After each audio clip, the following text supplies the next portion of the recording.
All right, welcome back live at Drew's house, another edition. Hope everybody's doing all right out there. This actually, here we go with the new year. Unbelievable. Let's hope, I don't know. It was a long December, a long 2020 in general. But my guest today, this is something, I'm excited to talk about this because it feels like we were just here, but hockey season is back again. I'm all confused scheduling-wise, but Jimmy Murphy joins us. Longtime beat writer for the Bruins. He's now at Boston Hockey Now. Jimmy, how are you? Good to have you on the show. I'm good, man. How about you? Happy holidays. Happy holidays. I was telling you off the air, I think this is maybe the most festive background we've had. This is putting me to shame here in my kitchen. That's all right, man. I usually don't have it. I actually, my 9-year-old daughter and I recorded a little music video. She loves Ariana Grande. I don't know any of her songs, but I just humor her. So yeah, we did some lip syncing, and she's like, "We got to have a Christmas background." And I completely forgot until we came on. I'm like, "Oh, I still got that background." So hey, that works out. I knew there had to be some young daughter involved. This is usually how they happen. It's like, "Oh, my daughter helped me figure it out." That's next year though. She's promised me next year we'll do the Pogues. So all right. That's a little fairy tale. None of this Ariana Grande stuff. those music taste buds mature at some point. I don't know. She's fine, but we'll introduce her to some other stuff as we go. But several issues I want to talk to you about. I want to start with one of the issues that's taken the internet by storm. True or false? You have to have potato chips with a tuna sandwich. Very true. And as somebody replied to me there, I like putting them in there too. I put them right on top of the tuna and then smushing the bread on it so you get all crunchy and everything. That's always been the way I've ate it since I was a little kid. So I got to have potato chips with my tuna. I see. Preferably Wise. What was that? Preferably Wise chips too. Wise potato chips. Oh, the old blue. Yeah, the old school. Potato chips. Beautiful. I saw that's a tweet, by the way, that Jimmy put out there not too long ago. I actually was fooled. My wife made my favorite thing is buffalo chicken dip. Uh-huh. She's actually a vegan, so she strictly makes it for me. She made it with tuna. She accidentally got a can of tuna instead of the can of chicken the other day. Oh, okay. And I had no idea. She told me a week afterwards, and I had been completely fooled. So, wow. I know, mind blown. Yeah, we never had too much of that, but it was all. My dad was just a big tuna guy for some reason. He always loved it. And like I said, he used to get the Wise chips, and then as I got older, he said, a Heineken doesn't taste bad with this either. So that was the choice there for a nice lunch. Dad's way of slowly introducing you. Very good. So here we go. I feel like I was just here. Didn't Tampa Bay just skate around with a cup? Now it's hockey season again. It's starting. Okay, here we go. Yeah. Bruins hockey. What happened here? It is. It's bizarro world. And I think it's going to seem even more bizarro next July. I don't know if you had a chance to look at the schedule there, the NHL schedule. It's just that, so we'll have the Stanley Cup final going pretty much from July 1st to July 9th, somewhere in that range. And then all of a sudden, you got to start submitting your rosters for the expansion draft there. And the Bruins have to decide who they're keeping, who they're not, and who could go to Seattle in that expansion draft. And then you got the NHL draft, and then you got free agency. And then you're going to be heading into, captain's practice about 3 weeks later and training camp about a month later. And a new season. So buckle up. I mean, if all goes as planned, this is going to be a roller coaster ride. Hopefully not too much of a roller coaster, but it's going to be fast and furious. And I that's why, I look at the Bruins right now and what they've done this offseason. I don't think they prepared enough. Oh, sorry. There we go. I think he agreed with me. I'm going to pause this for 1 second. The mailman. Worries at all, brother. Interruption from the dog. My goodness. I think I was right about the reel into the Bruins saying they're not prepared. So yes, roller coaster season, go. All right.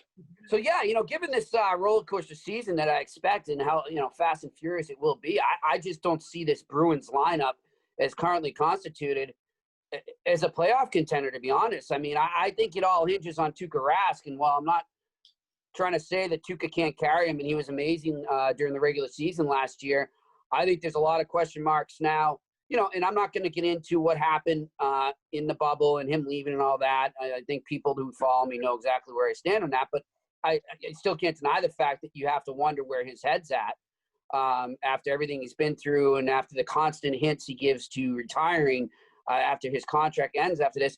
And that being said, if he doesn't play well and they need to lean on Halak, leaning on Halak might be okay, but as he proved in the playoffs, he can't shoulder a long-term load. He's not going to be able to handle the load in big, crucial games. And, you know, I didn't see it. I don't think the Bruins saw it. So, I mean, I can't blame them for the contract they gave Halak prior to that NHL return. But I wonder right now if they're regretting it.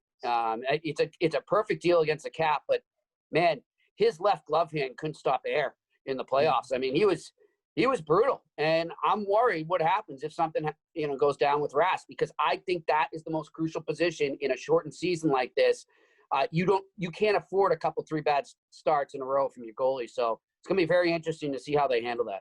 You know, a lot of those Tuukka haters is probably a strong word, but you know what I'm trying to say. It's right on target, if you ask me. Yeah, maybe not too strong, but a lot of those people were saying, okay, yeah, I understand why he was the starter here last year. Real quickly, I know you don't want to hammer on this, but I mean, I am on a Bruins family text thread, and Okay. right there's no shortage of opinions on the Tuukka Rask situation. I wonder, you followed this team for many years. You know, so many of these guys in that locker room still. What do you think that reaction was in the bubble last year? I mean, they all said the right things, but what do you think that reaction was when their goalie left the bubble last year?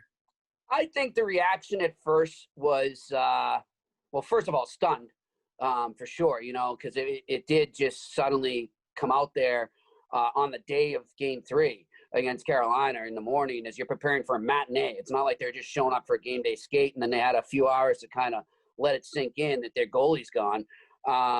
You know, they were just, that was it. Like, oh, hey, Tuukka's gone. He's not coming back. Yeah, have fun. So I think it was stunned. And I think there was probably some, you know, like, what the hell is this? Really? He's leaving?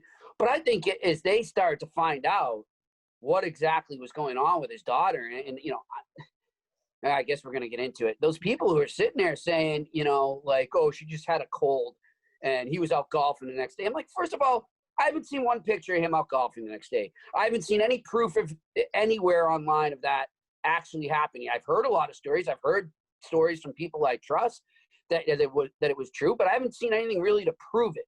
And secondly, I know because I talked to somebody very close to Tuukka with direct knowledge, not only of the situation, but that he watched because he was there in the hospital with him, that she was very sick. And this is an ongoing illness that she's had since she was born. And it's something that, you know, you can't just say, oh, well, we don't want you to show up during the playoffs to the illness. You know, like they don't control that. And I'm just asking, I mean, I don't know if you're a father or not, but I'm a father of a 9-year-old girl, like I said earlier. Anything happens to her, I don't care what I'm doing, where I am, I'm finding a way to get home ASAP. And that's just the way it is, because that's going to be the worst feeling or the most helpless feeling, to be on the road and not right there on the way to the emergency room with her. I just don't understand the way people reacted to it. But I guess given that this is 2020, and that people can't even put a cloth in their face to help other people, maybe I can. It's just, it's a sad reflection of where people's priorities are in this world. It was certainly the bubble in itself was kind of a messed up thing. It's something that nobody plans for. So Yeah. Anyway, when you were laying out the schedule for me there, one thing that jumps out at me with a quick look at it, is it me or are we playing a lot of hockey in a short period of time here coming up? You're basically playing every other day. It's unbelievable. Yeah, it's insane. I think I counted maybe 2 or 3. I got to go back and look. I want to say maybe 2 or 3 lapses where it goes 3 days without a game, but that's it. That's it. And, you know, and I like, though, the fact that they're doing it like the baseball schedule, where you're going into a city and you're playing 2 back-to-backs with them. And also given the fact where they, you know, they really, I think out of all the divisions, you can't argue that the Bruins lucked out in terms of travel. I think that the East Division is the best geographically aligned. People are going to bitch and moan, well, why do we have to play the Penguins 8 times or the Capitals 8 times or the Fly? You know, it's 2020. Be happy we're playing hockey, but you got to look at the positives. And I think that's one of the biggest positives, where if you look at that schedule, even to start the season how they kind of go, they'll go right through the tri-state area. Sometimes they'll pop down to Philly or Washington and then loop back up and have those teams come in and do the same thing in Boston. So they really did a great job at that. And, I don't know what's going to happen. None of us can tell the future, but I really, and I never thought maybe 5 years ago I'd be saying this, but I applaud Gary Bettman and Bill Daly for the job they've done since this thing hit, because I think their biggest asset has been their ability to adapt and not rush into things and not be firm on dates to accommodate COVID and say, look, we're not running the show here. COVID is. And so I think that's going to help them and gives them a really solid shot to pull this off. Absolutely. He'll still get booed during the Stanley Cup. You have to, right? Yeah. Though, he chickened out. I had read that because, there were no fans in the bubble there for the Cup final, I forget who had him saying it in a column, that he was going to actually let them put sound in of boos, but it never happened. I don't know if that was his choice or, just the NHL. Yeah, I thought that would have been pretty funny too, but I agree with you. I actually kind of like how the schedule aligns. I see a chance for some good kind of hockey rivalries to develop. I mean, plenty of them anyway, but different teams and just you can develop some bad blood in a short period of time. Yeah, well, I think the biggest thing, right, is familiarity breeds hatred, and that's what we're going to see here, because you're playing every team 8 times, and sometimes you're going to play them a lot within 1 week. You're always going to be playing them twice in 3 days. So I think that's where those rivalries will spark up. Like, I'm not saying anything's going to replace Montreal, Boston, or Toronto, Boston, what have you, but got to remember back in the days, more even before my time. I'm 46, but I mean, I read about it and I learn about the Bruins history. I mean, the Bruins Rangers were a huge rivalry back in the day. Bruins Flyers was pretty deep in the 70s when the Flyers beat them in the Cup final. I think it might have been twice, or they beat them twice in the playoffs, once in the Cup final for sure. So I think we're going to see some great hockey. I'm just, like I said, this is it's the best geographically aligned, but I think it's the best division too. I think this is going to be the most competitive. Like, people are saying, oh, at least they start off with the Devils and they're a cakewalk, or they got the Sabres, they can still beat up on them. Hey, the Sabres went out and got Taylor Hall. The Devils, if you look at it, I think are in the middle of taking a path that most rebuilding teams do, where maybe sometimes when they're rebuilding, they have that one odd year where they exceed expectations and make the playoffs, when maybe for their sake, it might have been better that they didn't, because it builds false expectations. And I think that's what we saw last year. But I think that they're coming back with a lot of lessons learned, that, look, you make the playoffs 1 year, it's no short thing you're going to make it the next year. And they've got a good goalie, a rising star in Mackenzie Blackwood. And, Bruins fans won't like me saying this, but keep an eye on PK Subban this year, because I know for a fact that he has been training probably harder than any other player out there during this off time right now. And yeah, I know he's still doing some of his off-ice stuff, and he is what he is in terms of a personality, but let's not forget he won a Norris Trophy. Let's not forget he single-handedly beat the Boston Bruins in 2014 in the playoffs. Well, I guess Carey Price had a little say to that, but he was huge, and he still got it. And I think he's looking at it as are the Devils, like, this is do or die for him in his career. I think this year makes or breaks him as a hockey player. And so he's going to seize the chance to really, show, hey, I haven't lost it completely. So the Devils might not be that bad. Nothing's going to be an easy night in this division. That playoff series versus the Bruins, I remember tweeting about it. I don't recall a more electric player on the ice than that guy, like, in my lifetime. Remember when he came out of the box and he picked up the loose puck and broke in on Rask? And I was actually covering the Canadians that year. I was living up in Montreal, and I was doing a radio show up there, and picked up a lot of freelance work covering them. And look, one of the things I love most about the Bell Center is it is hands down the loudest place in the NHL and the coolest place to watch a game. But I have never, I'd say it would have to go back, but I wasn't there in person. The loudest it's been probably in the last 20 years would be when Sako Koivu returned against the Bruins in the playoffs from cancer, and they upset the Bruins there in that series. I think that was 2002. But when he scored that goal, man, it was insane. The place was literally shaking, and it was unreal. And look, you go down in that locker room after they won Game 7 on the road, and they were just – I mean, that might be why, other than Carey Price getting hurt, I talk about teams maybe getting ahead of themselves. They might have treated that a little too much like they won the cup because they were partying hard in that locker room. PK was leading the charge. I bet. The quick flashback, because 2002 actually hits home with me a little bit. That's the Andrew Raycroft behind the net years, right? Nope, 2 years later. 2 years. This was Byron Defoe. Okay, gotcha. Yep. This was I want to say they won in. Yeah, it was 7 games. No, 6 games because Game 6 was up there and they clinched. And then 2004, the Raycroft year, that was 7-game series. That was when Joe Thornton was playing hurt and he didn't register a point. And the day of Game 7, Kevin Paul DuPont called for them to take the C from him in the paper. And, it didn't go well, and they got shut out. Jose Theodore was the goalie then. But, yeah, the Canadians always seem to find a way, huh? That was my the only reason my memory faded me there a little bit because I remember however old I was. But my dad took me up to Montreal, my first trip up to Montreal must have been Game 6. And whatever game that was. I forget what game it was, but I remember he goes in between the first, unbelievable experience, but in between the first and second period, he said, I'm still kind of young and probably late middle school. And he goes, you got to take this walk around outside the concession stands. He's like, it's kind of an experience. And I'm wearing my Andrew Raycroft jersey at the time. And I remember just getting off, we took a tour bus up there with one of my dad's buddies runs it. And I got off the bus and the first car I see hits the horn and gives me the middle finger. I go, okay, I know where I am. And then, you walk through the concessions and there was a group of people that were hanging a bear off the balcony. And the guy saw me and literally followed me around the whole loop of the arena. Oh, Jesus. Putting it over my head. I said, my goodness. Yeah, this is what it's about, man. Heated environment. Wow. And I'm sure your dad told you. I mean, that was that was before they finally beat him in 2009. It had been a while. But, I mean, I'm sure your dad told you just of all the heartbreak the Canadians have caused the Bruins over the years. I mean, think about that 2004 team, man. They were the best team.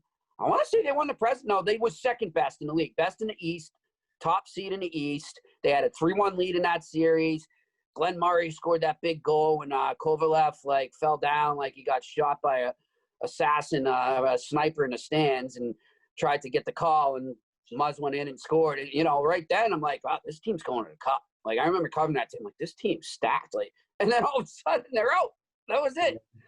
So it was those were some tough times. But yeah, it's kind of such. I'd say the one thing I don't like about this schedule is just not seeing a Bruins Canadians game, though. Yeah. If you noticed, they could see them somewhere along the line in the Stanley Cup final. That would be something, wouldn't it? Yeah, that's the only way they can play each other would be in the Stanley Cup final. Oh, did I lose you? No, you're good. Okay. That's the only way they can play each other would be in the Stanley Cup final. So it's going to be very interesting to see what happens there. Unbelievable. Certainly a unique season. I think back to a lot of these games, like you just mentioned, the loudest building was the Bell Center, but I think the loudest, and I've done a lot of, I'm 30, about to be 34. So I've done a lot of games in the new Garden. I don't quite remember the old Garden as much. Like I said, my old man would take me there every now and then, but I remember it a little bit, but not really. This new Garden is where I grew up. And the loudest I ever heard that building for me was the win over the Lightning. The 1-0 Nathan. Oh yeah. Well, there's no penalties, I think. No penalties, and it was the best hockey game I've ever watched. It was amazing. No penalties. Who says 1-0 games can't be good? Exactly, and you knew early on too that it could take one. It just felt like one of those games that it might take one to win it, and I just thought it was the most exhilarating sporting. And that place, I've never heard it louder, and I've been there for some pretty big events. Springsteen has no match on the Game 6 or Game 7 Lightning Bruins. Yeah. I was lucky. I grew up in the old barn. My grandfather had season tickets for 40 years or something. So I started going when I was 5, and we had amazing seats. We were loge 7, so you're just you were in a corner there, and you were just sort of high enough above the glass where, if the puck went in the corner, you didn't have to stand. And when you're standing kind of along the side of the ice, you always have to get up, and the crowd would get up with the angles you had at the old Garden.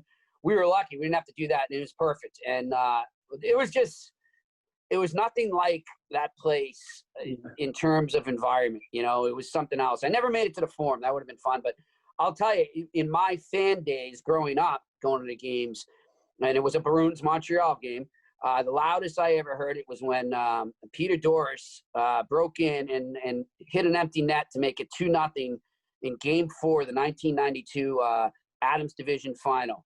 And they were about to sweep the Canadians, and the Garden knew it, and the party started. And this guy next to me pulls out a Canadians jersey, like a replica, right, out of like shirt. He had it underneath something. I don't know what happened, but he pulled out. He has his Canadians jersey, and he goes, "Hold this." And I'm like, "Okay." And he pulls out a lighter and lights the jersey on fire and hucks it onto the ice, and it's sitting there burning on the ice. And Patrick Waugh looks over and he's like, "What the?" And so he's over there trying to get it out, and he's waving the refs over, and they had to bring the Bull Gang out to take care of it. But it was something. I met Patrick, you know, years later, being a reporter, and asked him if he remembered that, and he's like, "Oh yeah." He goes, that was interesting. That's a moment you don't forget, right there. Yeah. What's he like in person? Is he kind of a pretty? I obviously growing up here, like I hated him as a Bruins fan, but then when he helped Ray Bourque finally get the cup, I kind of softened up a bit, and then I think I actually met him through Bourque at some function Ray was having. So he wasn't bad. He if he thinks you know what you're talking about, and you know what I mean, and like you're actually just talking hockey with him, and he'll be okay with you. But he's still got sort of that arrogance that I think rubbed us the wrong way growing up. So yeah, no, I hear you. It was something. But he earned it, right? I mean, it's hard for and he did hear my words, even though he's got all those rings stuck in his ear. I don't know if you remember that, but. That arrogance that Ray does not have. Ray Bourque, fun fact, one of the best third base Little League coaches you'll ever meet. He was my Little League coach for 4 years back in the day. Oh, no way. In Danvers? Yeah, I grew up with Chris, was my team. Oh, okay, cool. Yeah, so. I don't know, where's Chris now? Is he still playing or retired? I think he's done. Yeah, I do too. He was with Hershey for a little bit. Right. After Ryan's still playing in the Rangers organization, I think. Yeah, I think he's in Hartford. I think Chris is back. He did that 2 years over across. Where was he? Russia or? Yeah. I always felt for him when he played in Boston for that. It's like you're Ray Bourque's kid. I mean, you're kind of screwed from the get go. Either you're going to come out and have 100-point season, or everybody's going to say you suck because you're Ray Bourque's kid. So it was a tough situation for him. But he got real minutes for a stay of that big goal in Toronto that night. Yeah. He was, Chris Bourque, and I don't mean this to knock at anyhow, because I could never step foot in pro hockey. But I think, there's some players that are just, really good AHL players. Yeah. And it just shows you what it takes. Like, we look at the fourth liners and we say, oh, that guy sucks. Why is he even in the line? I'm like, you don't have to, how good you have to be a fourth liner. I mean, it's amazing. So he was a great AHL player. He did what he had to do down there. And I know he helped a lot of kids develop too. So, good on him. And anybody worked there, Salt, who knows the ins and outs of that, will tell you there's such a fine line, like the difference between that top AHL player and a good pro. There's not much of a difference. Yeah. Small things. It's interesting. And I think, I'm trying to think of a player maybe on the Bruins right now. I think sometimes players get there and I think more and more young kids are starting to realize that they might have to reinvent themselves to survive and to make it in the NHL. And I'm trying to think of who would be a good example on the Bruins of that. Maybe Corrali. Yeah. I think he was getting a lot of points in college. He was more of an off, but he's realized his role, and I think, he's like a Swiss Army knife for Bruce Cassidy. So I'm glad he's found a role. Again, we're joined here by Jimmy Murphy, Boston Hockey Now, kind enough to join us as we get geared up for Bruins and hockey season. We got to kind of think back of last year a little bit, because this was, before Tuukka leaves, this was and the pandemic hits, this is a damn good Bruins team, best in the league. Yeah. What are we looking like going forward here? Is this is going to be a whole different look, right? Yeah. I mean, I think the biggest thing right now is, that they haven't really tried harder to maybe they just think they're not going to be out that long. They don't need to, but it's a big thing that they're going to be without Marchand and Pasternak to start the season. I mean, that's 2 or 3 of your top line in a shortened season where, as we were just saying, every game's going to count. You don't want to get caught behind the 8 ball too fast. So I just think that maybe they could add a little more scoring depth up front, but I think their focus, has been on the left side of the D. They know that they're going to need at least a third pairing guy there. I'd rather see that be where the focus is, because I just look at it right now. When you look at the teams that win the Stanley Cup over the last few years, it's defense, right? It's defense and goaltending. It's how much depth you have on defense. And, I just reported that they're looking at Carl Alsner, Sammy Vatanen right now, and my colleague Joe Haggerty talked about Ben Hutton yesterday. There's 6 or 7 guys. They're not nothing special. They're third pairing guys, or maybe that 7th guy who rotates in. Who knows? But those guys are essential later on down the stretch in the playoffs. But I think even more so in a shortened season like this, because there will be injuries. So you can never, ever have too many defensemen. The one thing I think that will be different, and I think is the writing's on the wall, and nobody really wants to come out and say it, is Big Z's gone. That, as far as, and may I be wrong, I'll eat my words, but I'm going to tell you right now, my prediction is he's done here, and that's it. And I think the fact that the Bruins have made more of an effort to go out and look for a left-handed shot defenseman when they have the guy that's patrolled the left side on their top pairing sitting there begging basically to play for you, and they keep saying, we don't know if it's the right fit. I think the writing's on the wall there. And so that, to me, is going to be the biggest difference, is if they come out for that first game and Zdeno Chara is not the captain, and more likely it's going to be Patrice Bergeron. Yeah, I don't know about and of course Bergeron they're kind of captains 1A and 1B. I always call Bergeron like the perfect player for me. It's not going out on the limb, but Chara is that's still a massive loss. I mean, I hear people, you read through Twitter during these games, and Big Z is he's slow looking, he's not doing as many minutes, and I'm like, if you're actually watching this game, he's taking off. He's patrolling the whole side of the ice. I mean, the guy's still afraid to drive in his direction. What kind of Bruin do you think his legacy is? I mean, obviously great, but it's up there as a top Boston Bruin. Well, one thing I'll get to that in a sec, but back to what you were saying right before that, I don't think that the Bruins are, them not wanting him back isn't as much a reflection on Chara as it is on their failure to integrate their younger defensemen faster than they have.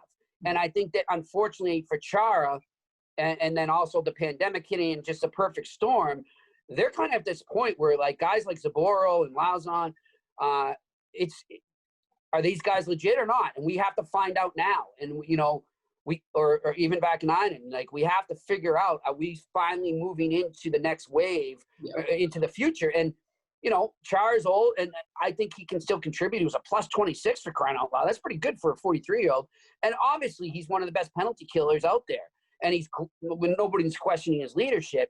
But just right now, for where the Bruins are and where they're headed, both financially and on the ice, it's just not a fit. And, these things happen. So I don't think, like, people should be mad at the Bruins or at Chara or anything. I think it's just a mutual. Well, Chara wants to be back, but it's a mutual thing that they gotta move forward. As for what you're saying about his legacy and looking back at his time in Boston, I mean, he's a surefire Hall of Famer, and I think a surefire number to the rafters type guy.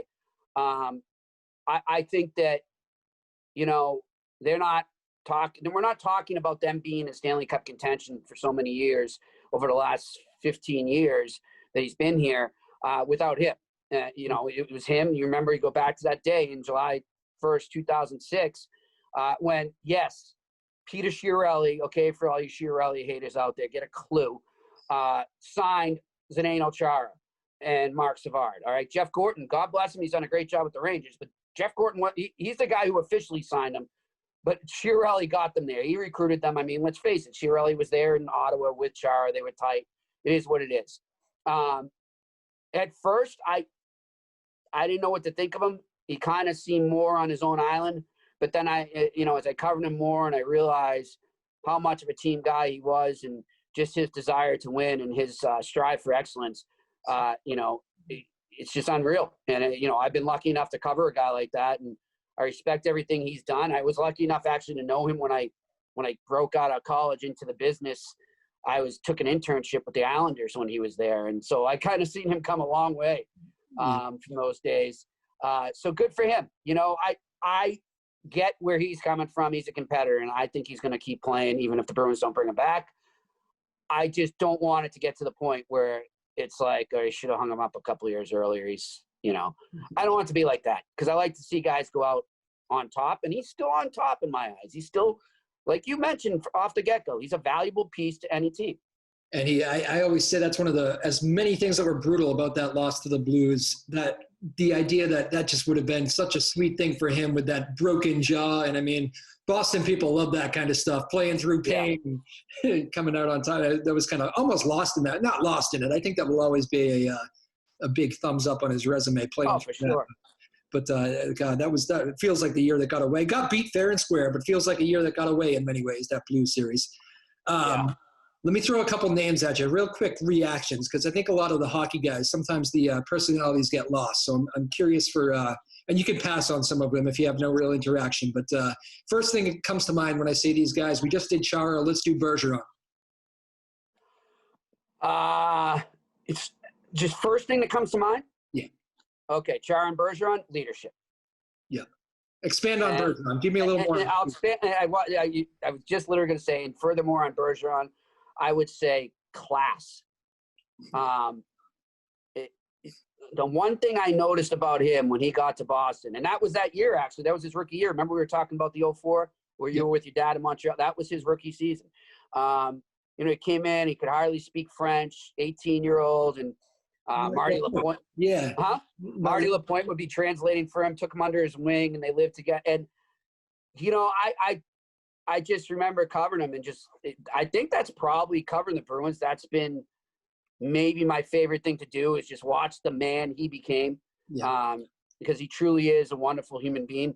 I just remember talking to Marty, though, and just I think I did a story right before Game 7 against the Canucks, and Lapointe was just talking about that year and just how polite he was, staying with him and his kids, and how eager he was to learn, both on the ice and then off the ice, to learn English. And I just think he's the epitome of what you want in a hockey player and a person on your team. So whenever the day comes that he hangs him up,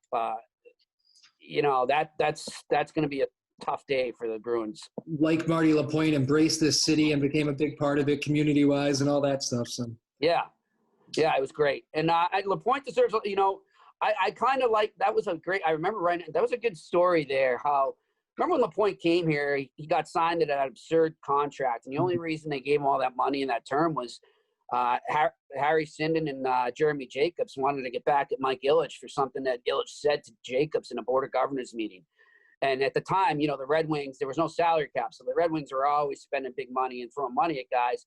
So they had already kind of put a lot of their money towards the superstars. And Lapointe was, a key player for them in the playoffs, but he was a third-line guy. And they come in, and what did they give him, like $5 million a year or something for 4 years? And people are looking like, for Marty Lapointe, really? And so because of that, he got saddled by that, and he always got kind of trashed by the fans because he didn't live up to the money. But if you look at what he did for Patrice Bergeron and, in effect, the future of the Boston Bruins organization, he was worth every cent. Yeah, good investment. All right, we'll keep rolling with that. Brad Marchand. Interesting. Another guy, that's been interesting to watch grow, but I think he came in a much different person than Patrice, and I think he'd admit that as well. Look, I'll give you – I don't know how to do this without getting into much detail, and without saying things that I probably shouldn't say. This is the place to say things you shouldn't say. Well, I had an experience. I'm not going to get into what happened. It's not fair to Brad unless he gave me the green light. But let's just say we saw him. It was the night they lost to the Flyers in 2010 when they blew the game and had blown the 3-0 series lead. And we saw him, another reporter and I saw him after the game, long after the game had ended, and we had finished our writing and everything. We bumped into him somewhere, and, he's with some of the guys on the team, and they were just kind of, time went on, forgetting what just happened. It's the end of the year, and they're kind of just shooting the breeze. And we ended up sitting there with them talking about the year and what happened. And I just remember Brad was like, he was a kid. He was so, kind of aloof as to what just happened, really. He was on the taxi squad then. And you could tell, like, he just didn't understand. Like, I don't think the magnitude of how bad they choked had dawned on him. And I remember walking out and saying to the person I was with, like, he better change, or like, that's not good what we saw. And this was a year before they won the cup, right? So he came back, and right away I could tell his attitude had changed. And right away I could tell he was determined to stay with the club and be part of that team. And, he came in as a fourth liner. And by the end of the year, he's riding shotgun with Patrice Bergeron and Mark Recchi, basically winning Game 7 in Vancouver. And I just remember talking to Mark Recchi about that following off season. And he said, "Oh yeah, I had a nice talk with him." And I said, "This is the best thing that could ever happen to you and Bergie and all the other young guys here." He's like, "What do you mean best thing? We just choked." He goes, "Trust me, you never want to feel that feeling again, do you?" And he's like, "No." And he said, that's when they realized, like, you got to lose to make it to the top. You got to fall all the way to the bottom. And I'll never forget those words from Recchi and from Marchand. So he's learned that. And if you look at the body of work since then, he has matured so much. Yeah, he's had his crazy incidents with the licking and all that other baloney, and he knows he screwed up. But the one thing I love about Brad Marchand is his ability to own his mistakes and to realize when he's being an asshole and to make up for it and to keep that promise. Not to just say, I learned my lesson, and then you go out and you do it again. He did that a couple of times. And then finally, he just woke up and said, I can't do this anymore. I have a chance to be one of the best right wingers in the game right now. And that's what he's become. And he doesn't get enough credit, I think, because of all the bad stuff before where, I don't know where the Bruins would be without him. And we might see in the first 2 weeks of this season. I hear you. I think here's one name that pops that I treat it as one of the toughest trades to take, not only because I liked him when a lot of people were getting on him here, but also because of, in hindsight, how it turns out with him still going strong and being such an influential player. The Joe Thornton trade. Talk about Joe Thornton. Oh, yeah. It's crazy he's on the Leafs now, huh? Yes. That would have been, that's another thing maybe I'm a little upset about the division realignment. I thought it was going to happen. Yeah, we could have saw Thornton in I thought he might sign here. I thought it would be a nice bookend if he signed here. Oh, it was discussed. Trust me. It was definitely discussed, but it was another one of those things where maybe he didn't fit in to where they were going, And they have enough guys that are specialty guys, I guess they think. So, look, Joe Thornton's going to go to the Hall of Fame, and I'll tell you a quick story. Like, I remember when he was traded, the day before they left, I want to say, so he was traded like right after Thanksgiving, right? November 30th, 2005, I believe. So it was the following week after Thanksgiving, and we had just come back from the break. And I remember sitting in the locker room with him, shooting the breeze after everyone else had left, after practice in Wilmington. This is when they were still at Rastusha. Yep. And it was the day before they were playing the Jersey Devils on the road. And he's all bummed. Like, he's just he was weird. And then, he's like, he just looked at me and he said, hey, man, thanks for how good you are to me. I know, like, a lot of people got on me after the Montreal series, but I know you got my back. He goes, thanks. I appreciate it. I'm like, what the hell did that come from? Like, what? Why would he say that now? What? That was just really weird. Why wouldn't he say it when we got back from the season to training camp? You know what I mean? And, they play the Devils the next night. He loses that huge face-off late in the game, and Devils score and win the game, and he's traded. And that's it. He's gone. And to me, I always go back to, it was like he sensed the writing was on the wall. Like, he knew that was coming. Yeah. And I just think that as far as his legacy in Boston goes, and I think the Bruins are guilty of this to this day, is whenever the Bruins draft or acquire a large body that has scoring potential, they immediately have to be Cam Neely or better. And it's just automatic. Well, this is the next Cam Neely. This is like, look what they did with Milan Lucic. This is the next Cam Neely. No, this is Joe Thornton. That's Milan Lucic. They are who they are. Cam was who he was. Do they have similar attributes? Yeah, sure. But to sit there and put those lofty expectations on guys, I know he was a number one pick. I just didn't think it was fair for the Bruins to try and force him into being something he wasn't. He was, to me, a much bigger Adam Oates. I think he's, if you look at the way he plays, he's an amazing playmaker. Yeah. So the Bruins should have accepted that and built around him more. And that was what I got with it. And it's the way the trade was rushed. Yeah. I mean, nothing against the guys that came back. Marco Sturm ended up being a pretty important part. Let's admit that. Sturmy was an important part. I know he wasn't on the Cup team, but he was an important part in getting them to that point. Agreed. So Wayne Primo, right? And Brad Stewart. Oh, they're good. Yeah, I was trying to think of the third one. God, yeah. That still makes me cringe. And they were gone within like 1 year. Oh, my goodness. Except for Sturm. And here's Joe Thornton still playing. Milan Lucic, I bumped into him in Salty when I was living in Boston one night in the summertime. Has to have the biggest shoulders I've ever seen. Yeah. Well, I don't know what the proper term is, but he's got the hunchback situation going on. Yeah, I mean, he almost couldn't play hockey because of he had something going on with his spine. So that's why, like, he kind of has that slouched over. But when he started to build up his physique, it just accentuated it, Yeah. Okay, I want to do one more name. I was going to stop there, but Tyler Sagan, because I was curious about him. From all accounts, I mean, I don't know him that well anymore. We haven't really kept in touch, but from all accounts, he got his act together in Dallas. So, like I was talking about Brad Marchand, there comes a time you got to realize you got to stop acting like a kid and grow up. And I'm not that I talked. I maybe was a kid too long myself. So there were some stories.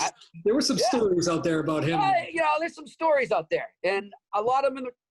I can tell you a lot of them are true, and that was one of the main reasons that he was moved out of here. I think that the Bruins knew they weren't going to get value for him. They, the people around the league, the other GMs kind of knew that they could sort of bend him over in any trade, just because they knew how bad the Bruins wanted him out. It had just become, a bad situation in and out of the locker room. And they were basically, from what I know, sick of cleaning up his mess. And I don't excuse the trade. The trade was atrocious. Yeah. If you look back on it, I'd say the trade was bad, but I also think, again, and I know I'm a big Chiarelli, but I don't blame Chiarelli. I don't sit and say it's all on him and he's the worst GM. And it's too bad that that's his legacy here, because he did bring them the first Stanley Cup in 39 years and the only one since, by the way. Let's not forget that. They made the Cup twice, but one of the times was because of Chiarelli. And then 2019, I think, is still some things that Chiarelli put in place. So going back to Sagan, good for him. It seems like he's cleaned it up. But, yeah, there was a lot of things that they just had enough of. And brought in a coach that really changed the culture, too, and Claude Julien, which is really good for this team for many. That's right, yeah. Who, by the way, has got a pretty stacked team this year in Montreal. Yeah, he'll win. That's what he does, right? Oh, man. Final couple moments here. Jimmy Murphy, again, thank you so much for joining us. This has been fun. Boston Hockey Now. Check it out. BostonHockeyNow.com is the website. Let's point him to your Twitter, too. You're active at Murphy's Law 74, right? Yep. And then the Twitter handle for the website is at BOS Hockey Now. All right. And of course, you can follow Joe Haggerty, my colleague, at Hacks with Hags. So it's great to have him on board, man. I'm really psyched about the work we're about to do here, heading into the season. Like we've got a great backing from the National Hockey Now Network, and it's really going well with the way things have gone. So I'm just psyched to start to gradually be writing about hockey. I think that's the best thing. I was getting sick of talking about COVID and the CBA and all that, but it is what it is. All right. So, Chris, that's as we gear up for hockey season, for the diehards, for any hockey fan, that's where you're going to want to be. Check that out. A stacked lineup there. We always end the show quick rapid fire. First thing that comes to mind, got to answer. This isn't necessarily hockey related. We begin with favorite musician. Go. I'm just going to name one. Bruce Springsteen. Oh, that's my guy too. Yeah, it's a three-way tie. It's It's Johnny Cash, Bruce Springsteen, and the Beastie Boys. Oh, I would not have guessed that third one in that little. Yeah, Shane McGowan may sneak in there a bit too. So best concert you've ever seen. Then you're a music guy.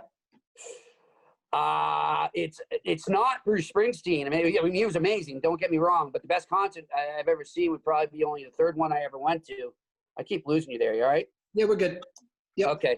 It's just I forgot to put Do Not Disturb. Sorry. Okay. It would be 1992 Lollapalooza at Great Woods, and the bill was Pearl Jam, Alice in Chains, Red Hot Chili Peppers, Ice Cube, and Ministry. And I think the Jesus and Mary chain as well. It was amazing. By the end of the show, as we were waiting for the Red Hot Chili Peppers to come on, it had just gotten out of control, and they people outside the fence, I don't know if you ever went to Great Woods. I don't know what the hell they call it now, but you got that fence in the back and then the hill and then going in under the roof. So they just rushed it and the whole thing came down and all these fans came in, and the next thing I know, they were taking the wood and they were building up bonfires, and there was about 3 bonfires on the hill. Fire department had to come in, and it ended up taking an hour and a half before the Chili's came out, but it was well worth it because they came out with helmets with flames shooting out of their helmets. And they just wanted to fit in, It works for the vibe. I love how you still call it Great Woods. I think we're at, what are we it's at? always Great Woods to me. Sorry. It actually is to me too. It's been many things over the years. Yeah. Favorite place to watch a hockey game from? What's the favorite venue? Still like one that's still going? It could be old. All time would be Boston Garden, and second, and that's still current, would be the Bell Center. Favorite coach you ever covered? Who was the best coach that kind of gave you the time and was just a good guy? So, it's Claude Julien, but Bruce Cassidy's coming in on a close second. Yeah, he's been a good fit, right? Yeah, he's great. He's both things, the best things I loved about them, they both do, is like you just said, give me the time of day and just shoot the breeze and talk hockey or talk life. It doesn't always have to be about, what's the power play looking like? What are you doing on the penalty kill? Sometimes we just be out in the hallway after a press conference, and next thing you know, you're sitting there for a half hour talking with those guys. And that's one of the favorite parts of my job. And the hockey guys, there's some truth to it, right? The hockey guys are kind of, they're like kind of the best when it comes to dealing with the press. Oh, yeah. Okay? I mean, I'm sure you have some stories of the worst too, but. Yeah, I mean, when the cameras are on and the recorders are going, they've got their generic answers and their go-tos, and the one thing I'll tell you that bugs me though is it's hilarious, but it bugs me is when they'll start a sentence with "obviously" when they're answering you. Yeah. And I always want, and I said this to Brad Marsh, and I said, Marsh, for so obvious, I wouldn't ask you. I'm sure. Like, good point. Oh man, that's funny. They're great. What's the best? You've been in Boston, Montreal. Is one of those two your favorite hockey city? The best hockey fans, or? Yeah, I mean, I would say they're tied. I mean, I would have to say Montreal's just a better hockey city because that's all they got. Yeah. They don't have the Patriots, the Red Sox, the Celtics, and they haven't been blessed with all these championships for the last 20 years. So, everything revolves around the Habs. The Alouettes and the Impact aren't exactly going to be your big topic of conversation at Christmas dinner, but it's just a religion there. I compare it to what the Red Sox are like here. And then, Toronto's great. I really enjoyed Vancouver. And, I'd say an off the beaten path one though, that you would never think of is Nashville. Yeah. They've really embraced that sport since the Predators ended up there. Man, when was that? 2004, maybe? Like whenever they ended up there, yeah, they've embraced it. And we saw that cup run they went on in the last few years. So I really dig Nashville, and I hope by the time they can start to allow fans back and everything, they're able to repair that downtown area because, man, that was horrible. I'm excited for hockey, man. The one thing Bruins fans Me need too. to know. What do we need? What's the last parting thought here as you go into the season? What's the one thing Bruins fans should know as we gear up for opening night? As currently constituted, I do not see the Boston Bruins making the playoffs. And to put salt in that wound that I just gave you, I see the Montreal Canadiens going to the Stanley Cup final. Wow. The year that's a not to just say, here, have more. Have more bad things. It's been a rough few months. Yeah. Hey, look, I'm usually wrong in these things, so I hope I'm wrong. I would love. I'll tell you what one of my wishes. I mean, obviously, I wish for good health and fortune for everybody, and that this world gets somewhat back to normal. But if we're just talking sports, I think the best thing for hockey fans in the world would be to get a Montreal Canadiens, Boston Bruins Stanley Cup final. I think that would be a great way to look back on 2020 and give it the bird and say, we're moving on. No, if there were still no fans, wouldn't that be something? That would be the most ironic thing ever. Jimmy Murphy, I kept you for longer than I told you because I was enjoying it. That's all right. But I it's good to talk hockey. Good. I appreciate taking the time, and hopefully all the family's doing well, and you guys haven't been hit too close to home here. Yep, appreciate it, and you as well, my friend, and hopefully I'll see you at a rink soon. We'll do it again sometime, all right? Big hockey community here in Newburyport, so. Oh, for sure, man. I used to go to Seabrook in the summer, so I know Newburyport. Good stuff. There's a lot of reasons to go to Seabrook. And the cup, when the Blues won the cup, the cup was in Newburyport with Larry Plow. I did know that. He's got a boat down the harbor there. Yep. Yeah, it's a beautiful spot in the summer. It's actually a beautiful spot in the wintertime too. Yeah, for sure, man. You're lucky. I miss being near the ocean. Where are you coming to us from? I'm based in Springfield, Mass. right now, so I've been here temporarily. We'll see where it goes, but I'm out back in Western Mass. I went to UMass way back, so I like the slower pace here. But it's going to be a little commute once the games start going. But I don't think we're going to be at many games, so yeah, we'll see. Hopefully we get fans and reporters and everybody back in soon, man. I appreciate this. Thank you for doing it. Hey, cheers, man. Have a good one.